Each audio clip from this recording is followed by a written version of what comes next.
Wow, this is really, I'm so unused to this. I can, now I look around and I see you, no more.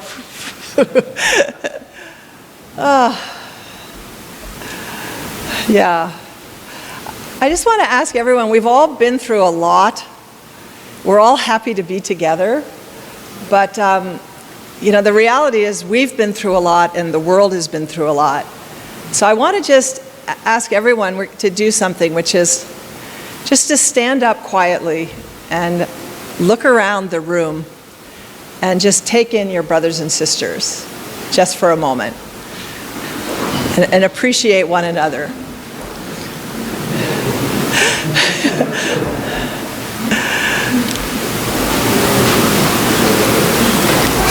Thank you. Zoom isn't, go ahead and sit down.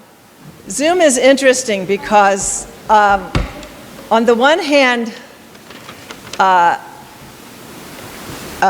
you feel like, oh, this is just, people are flat, right? And you can't really see people, you can't catch all of their nuance of their expression, but I've experienced that Zoom could be both intimate and safe at the same time. So you could go through and you could look at people and they don't know you're looking at them, right? But I was on one conference where we took a moment just to scroll through and look at each other. And there was one person I just felt drawn to look at them, and I was thinking about their life, and actually I was kind of crying, thinking of what they've been through and everything. And later I found out at the exact time that person was looking at me. So, yeah, it's been an interesting last year. So let's all give ourselves a hand. You went through it, you made it. We're here. So I want to say good morning, and I also want to say happy day of all true things. There was a lot of, Yoko, Miranda, and I were talking. We were all ready for the plan for Thursday, and then I was about to start writing you. This was last Saturday, and then I heard from headquarters, no, we're doing it a different way. And so I actually have a beautiful reading from Father that I had originally thought that I would share on Day of All Things, but then Day of All Things shifted, and it's a little long to share here, but I'll send it out. But it's such a beautiful holiday, and it's so wonderful that the Day of All True Things comes in the springtime. So, last year, I think, what's the big word that everybody heard about last year, which is, let me put my timer on here. I think the big word is unprecedented, right? It was an unprecedented time. So much was happening that had never happened in the world before. And it was really a time like no other. Collectively, the human race experienced much of the same thing at the same time. And it was as though life as we knew it hit a pause button was pressed. And even though some people continued to go to work, to do their jobs, normal life kind of, especially in the beginning, paused. For essential workers and doctors and nurses and people who worked in grocery stores, and for them their life accelerated. And I wanted to acknowledge that. But for our society at large, there was a pause. And when I think of the early days of the pandemic, something comes to mind, which was Easter Sunday 2020. And in the afternoon of Easter Sunday, a very famous Italian opera singer, blind opera singer, Andrea Bocelli, had been invited to sing in Milan, in this enormous cathedral in Milan.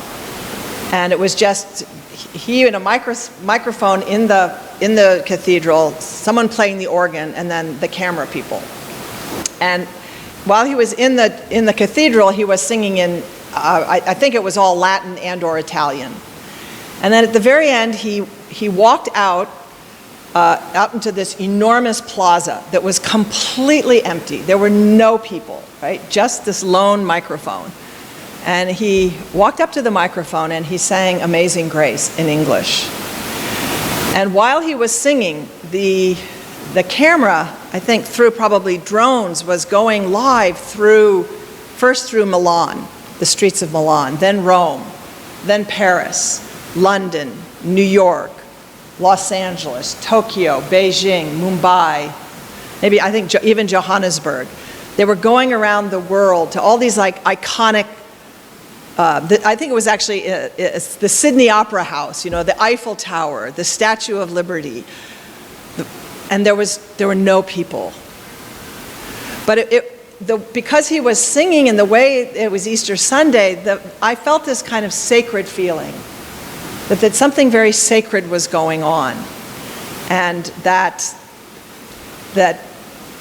I don't like to say, I'm not one to say God sent the pandemic or anything like that, but there was an opportunity through it, I think, for God to work with people in their lives in a way that had never happened before.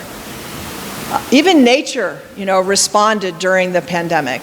I think it's on Netflix or some platform. It was about how nature responded during the pandemic, and there's pictures of, you know, coyotes wandering around streets and deer coming down. But the most striking thing to me was in the northern Punjab state in India. For the first time in 30 or 40 years, the Himalayas were visible. You know, the Himalayas are one massive mountain range. Has anybody had the experience of like either living near or driving into an area where suddenly big mountains emerge? If you drive across America, you see it with the Rockies. If you live in Seattle, sometimes you see the Cascades, or you see suddenly Mount Rainier, the fog lifts and you see Mount Rainier. It's a very kind of religious experience almost to see the magnitude and the beauty of the mountains. And you could think that in India, people lived their whole life not knowing there was a mountain range there, right? So those were like the early days of the pandemic. And then I felt like the cracks and the fissures and the real problems of society and the world started to really manifest themselves. For instance, it became evident that the pandemic was hitting certain communities much more than others, you know, showing inequality or you know, differences in health care. You know, that some people didn't have the pleasure of being at home doing their work in their sweatpants. They had to go to work, right? They didn't have that liberty, and that people were losing their lives because of that. And then May 25th happened, when the whole world witnessed the death of George Floyd. And it was a shocking thing, I think, for many people. It was unsettling. And it was just so profoundly tragic and sad. And, you know, with that, all kind of stuff hit the fan. And we had all the demonstrations and I felt like all the pain, all the trauma, all the pent-up misery just broke free. And, you know, we're still dealing with that, and we're still trying to figure that out, and we're still looking at stuff. It's not in my sermon notes, but, you know, I want to commend our brother Jim for the efforts that he's making through the Higher Purpose Forum to really engage in a conversation right now amongst unificationists about race, but with the intent of feeling like if we are truly who we claim to be and everything that Father said about us, then we should be able to offer something to the world on this issue of race and inequity. But we're not there yet. And so, you know, he's really been consistent with having meetings, and I'm watching it grow and develop, and it's a beautiful thing. But, you know, there's a lot of weaknesses in the world, weaknesses and inequalities in the world that have come clearly into focus through COVID. And we're dealing with that. But I want to share, and I want to recognize that for many, many people, this has been such a horrific time. It's such a time of, you know, family members losing their lives, family members becoming sick. My elder sister got COVID, and she's still struggling with it. Some of us, we lost precious people in our church because of COVID, and that's painful, that hurts. But I don't want to, I want to acknowledge that because I think it's important. But I want to focus on how God has worked in my life during COVID. And as you may remember, like last year, 2020, the last big thing we did together was the blessing, right? And hey, did you guys all watch the video? That's the worldwide video on, who did you see there? Did you see Karam and Jack, right? Did you see the Boston Church? Let's give ourselves a hand. We saw, oh yeah, Sun Hyun. Were you in that video? I know you were. Yelchin was. Yelchin was it? Okay. All right, so yeah, so that was very significant, and I was so excited to build on that, right? Heather and I were talking about plans for the future of another blessing and inviting our tribe members and ministers, and then COVID hit. But I had knee surgery planned for March 9th. And I had the surgery and I left the hospital March 11th. That hospital ended all elective surgery March 11th. So knee surgery absolutely is elective surgery. It's not life or death. And I came home and by Monday, everything locked down. And the people were saying, well, how's the lockdown for you? And I go, well, I'm still in bed. It's nothing, nothing was really changed noticeably for me for like the first month or so because I was recovering. And but then, things started to extend, right? And what I had really the grace and the blessing to spend most of COVID in Morning Garden. In a room, our bedroom is a few doors down. It's like between the room that is our bedroom and True Parents' room is a closet. It's like a hallway, a closet, a bathroom, and True Parents' room. And with a beautiful view of Gloucester Harbor. Well, it's a beautiful view of a wall of trees and a little view of Gloucester Harbor during the summer, but in the wintertime, it's just right there. And I also participated in some, one of the things that happened in COVID is suddenly as people realized what was possible through Zoom, right? At first everything kind of stopped and everybody was like, what do we do?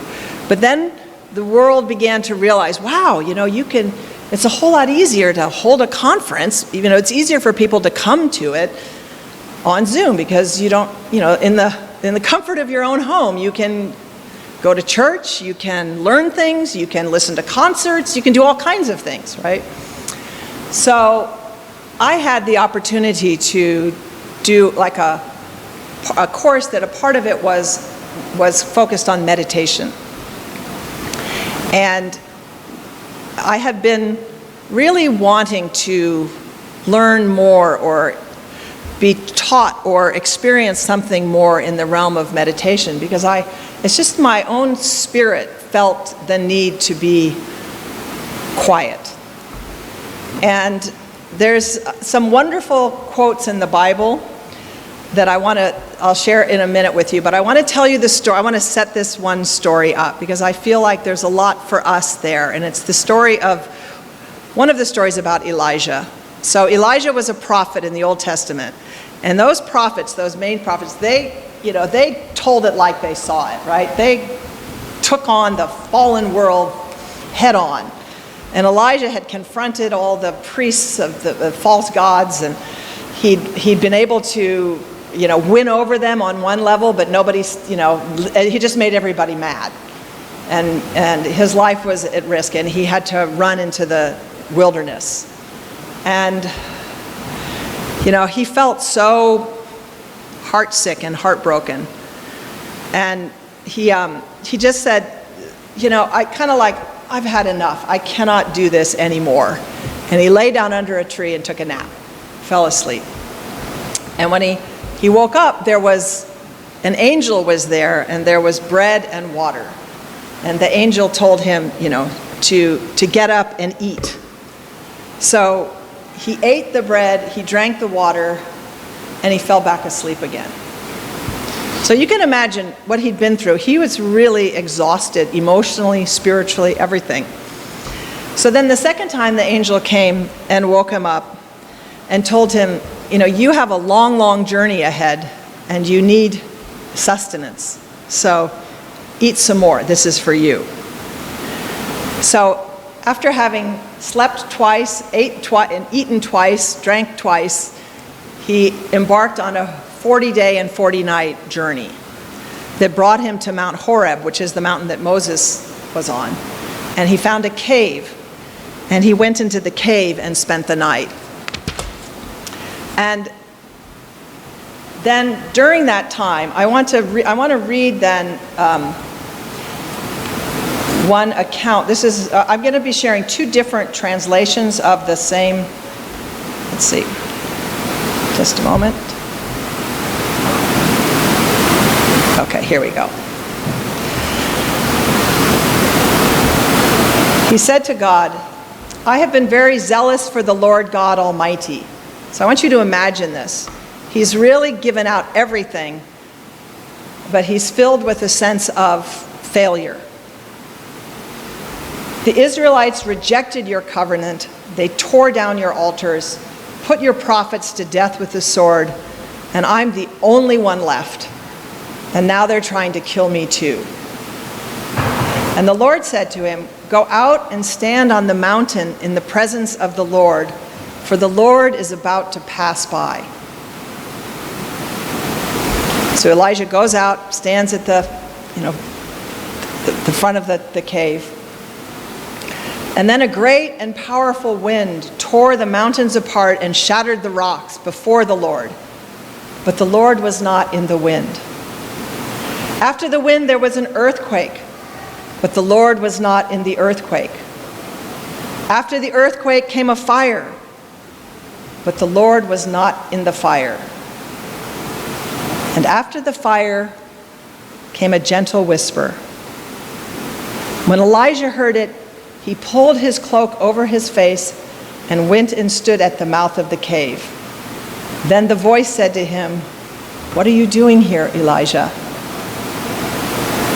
And that's when he shared to God, all that, again, I've tried to do everything you asked me and they rejected me. And then in that in that quiet intimacy, then God gave him direction, in which he went out and did. Taka, can you bring up the other quote? This is another quote, and I think for many of us, this will be more familiar. Then he said, go out and stand on the mountain before the Lord, and behold, the Lord passed by, and a great and strong wind tore into the mountains and broke the rocks in pieces before the Lord. But the Lord was not in the wind. And after the wind, an earthquake, but the Lord was not in an earthquake. And after the earthquake, a fire, but the Lord was not in the fire. And after the fire, a still, small voice. So I think for many of us that grew up with in a Christian environment or with some exposure to the Bible, that sounds familiar, doesn't it? That the still small voice, I recognize that. But, for Elijah at that time, God spoke to him in a still small voice. In the book of Psalms, there's another quote that's kind of along the same line. Be still and know that I am God. And I will be exalted among the nations, and I will be exalted in all the earth. So it's interesting when you look at this, where God is speaking to the psalmist, be still, be quiet, listen, and know that I am God. And then I will be exalted among the nations, and I will be exalted in all the earth. In that quiet, in that stillness, we can experience God in myself. And for me, the period of COVID was really an opportunity, because everything stopped and I didn't have to worry about, we had our Sunday service, but I didn't have to worry about who's going to be on the band. There just a lot of things sort of settled down, and I had space, which I hadn't had in a long time. I had space physically, emotionally, mentally, and in that quiet, I feel like God, I found an intimacy with God and an intimacy with myself that I hadn't experienced before. And I think also a desire for sort of an authenticity of my own faith. Here in this quote, the psalm, the psalmist says, be still and know that I am God. God is living in me. God is helping me sort through my life. And frankly, brothers and sisters, we have a lot to sort through from our lives. Growing up, in a fallen world impacts us a lot. Yesterday in one of Jim's meetings, a woman spoke about trauma, and what particularly trauma in view of what slaves went through, and the trauma that the slaves experienced that goes on from generation to generation, and how people's DNA is impacted by what they go through, and then that gets passed on generation to generation. So there was the trauma of the slaves, there's the trauma also of the people perpetrating the evil on others, because you have to betray something in yourself to do that. And so that's just one aspect of the life in the fallen world, right? But if we think about generation after generation that, Adam and Eve were the first kids to be traumatized by their parents. And that no matter how well-intentioned we might be as parents, because we're not mature, because God is not completely living in us when we become parents, in some way, to use this kind of language, we're going to traumatize our kids. It's just inevitable. And I think the blessing, kind of offers the opportunity for that original trauma to be addressed. But, I was thinking yesterday, if you have a leak in your house and you fix the leak, let's say you have a leak in your house and it's been leaking a long time, that water is going through causing problems, right? You can fix the leak, but you still have all the rest of the mess to deal with. And I think that's part of what our life as Blessed Central families is about. And that each one of us has the water damage. The water damage that each one of us experiences in our life is unique according to our own character, family, ancestry, country, everything. And that's something that no one, that's something to look at. And there's been a lot of work in the world of how to deal with trauma. And a lot of successful stuff has been around bringing groups of people together and actually having them go through a process of meditation and different kind of things which are more inwardly looking. So I had felt in my life a certain, I kind of reached a little bit of a impasse as to how I could grow by being active, how I could grow by doing things, that I needed something a little more reflective. And COVID, gave me that opportunity. And I think that I know that I have changed. Reverend Kim and I were just talking about the world has changed. He mentioned that what preceded the Renaissance was the Black Plague. What preceded Father's birth was the Spanish flu. That's a very first-gen way of seeing things, for sure. I want to acknowledge, just so you know. But I'm not saying that God sent any of those things, but those things caused a kind of shift or shook stuff up so that something new could emerge. So I don't know what new thing God wants to do in the world. Of course, I feel it's centered upon our true parents, but there's something also within each person that God wants to shift. And in the way that we do things. A very famous thinker, modern thinker, his name is Malcolm Gladwell. He was interviewed and asked, what do you see as the impact of COVID? This is a little bit revolutionary, but he said, even prior to COVID, there was, kind of hierarchy and networks sort of coexisted in some way. But he felt like COVID has sort of cut hierarchy. And that things really, what the future is in networks. If you ask our young people, we have a guest, Yoshi Shiotsu, he'll explain the mathematical, you won't necessarily be able to understand everything that he's saying, but there's a mathematical graph theory, for those of you that know what he's talking about. I love listening to Yoshi. I understand about 40% of what he's saying, but anyhow, the world is shifting, and God really is serious about making all things new, but that has to really start with a certain amount of inward reflection. And so I just want to give us a chance together to end. I'm going to end my sermon. I'm not going to end it with a prayer today. I'm going to end it with a meditation. And they've done studies that there's certain kind of music that I forget how it all works, but certain kind of vibrations that help the brain to settle. So it might sound like music that you hear if you go into a health food store or if you go for a massage somewhere or something. So don't roll your eyes on the music. But what I'm going to just do is have us all, and you don't have to do it yet, but we're going to just take a moment to sit up, kind of get comfortable in ourselves, close our eyes, and we'll play the music. And then I'm just going to kind of walk you through a relaxation from the top of your head to the bottom of your feet.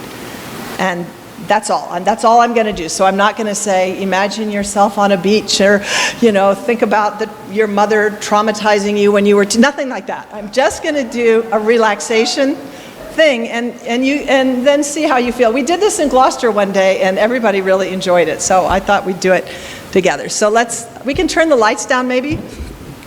And Taka will start the music.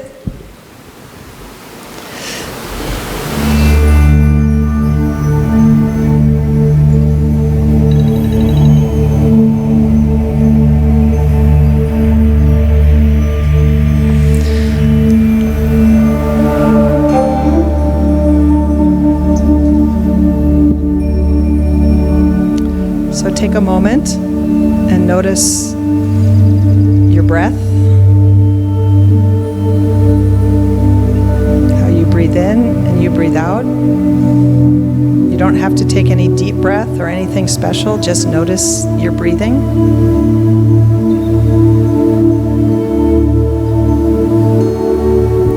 And then as you breathe in, kind of breathe in to the top of your head, into your skull. There's muscles on the side of your head. And just relax those muscles. Breathe into your jaw. Relax your jaw. Think of your forehead, the muscles around your eyebrows and your eyes.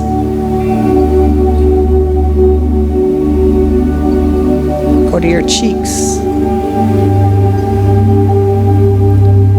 Maybe go back to your jaw. Breathe in, relax your jaw. Go down the back of your neck. Just relax those muscles.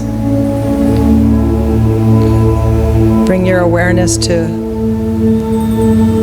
your back muscle, the kind of shoulder muscles in the back on your right side. Relax those. breath and your mind into your arms. We actually hold a lot of tension in our arms. Relax your right arm. Relax the muscles around your wrist, your hands. Then bring your awareness back up to the left side. Those kind of shoulder muscles, a little bit in the back there.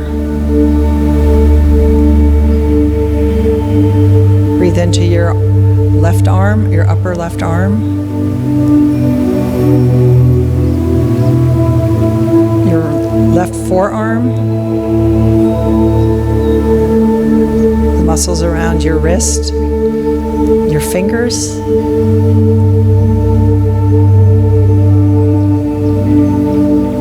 Now bring your awareness back up to your throat. Relax your throat. Relax the muscles in your chest. You go around to your back, that kind of corresponding muscles in your back, both sides. Just kind of be aware of them and let them relax.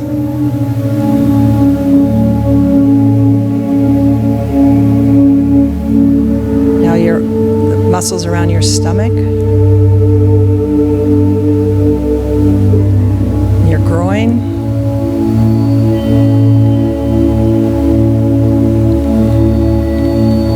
the biggest muscle, the gluteus maximus, your butt muscles, relax them.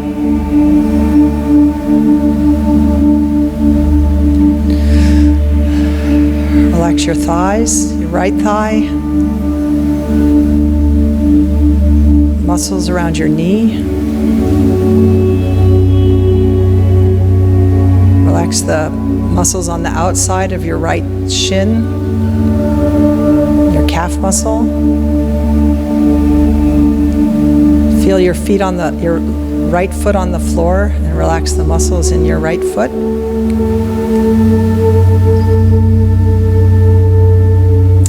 Then come back up to the top of your left leg. Relax your quads, your hamstrings, all the connective tissue around your knee, muscles there. Go down the left side of your knee on the outside of your shin. Relax your calf,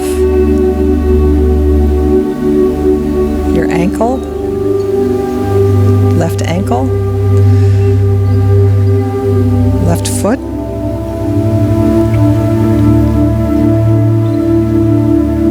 And then if you notice some part in your body that's still kind of tight, just let your attention go there. Sometimes even your brain, you kind of feel that your brain is working too much, so relax your brain, your thoughts. We'll just take a moment to breathe in and breathe out. Feel a sense of gratitude that we have our bodies.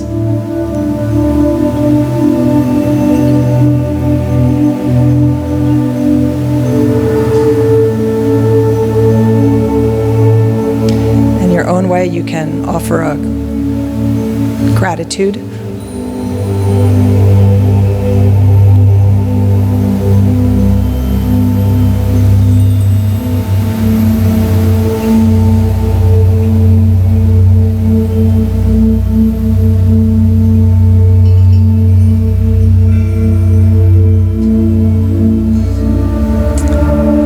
Slowly, we can begin to open our eyes, and the music can fade away. Lights? Okay, did anyone fall asleep? Okay, that's good. Maybe you needed it. Did anyone else want to, perfect, right on time. Does anyone want to say what they experienced or what they noticed? Maybe not. Oh, Sun Hyun. I'm grateful to be alive. Grateful to my Creator. Beautiful.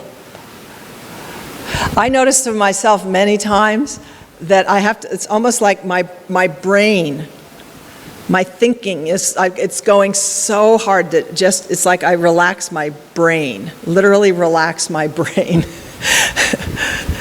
Anyway, I just wanted to share that with all of you because I think it's definitely, when we think about our true Father, what did true fathers spend an awful lot of time doing? Fishing. And talking. But actually, you know, I've been with Father when he's fishing, and it's very meditative feeling.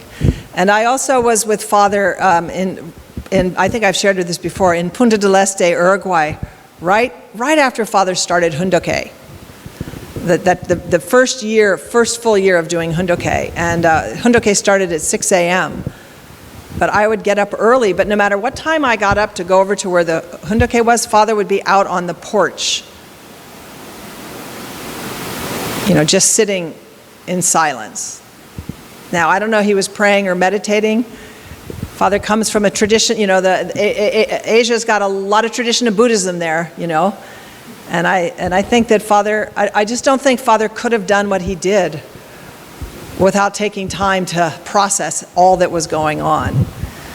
And it's very helpful for us to do that. So you can go on YouTube and just you know, meditation practice or something. You know, there's thousands of things you can find that, you know, to experiment with. I know Sylvia started every morning now before she goes to work. She takes 10 minutes to meditate, and she says she's really seen how it's impacted, like when something comes up at work that she'll, you know, react to, that she can kind of go back to a different way of being.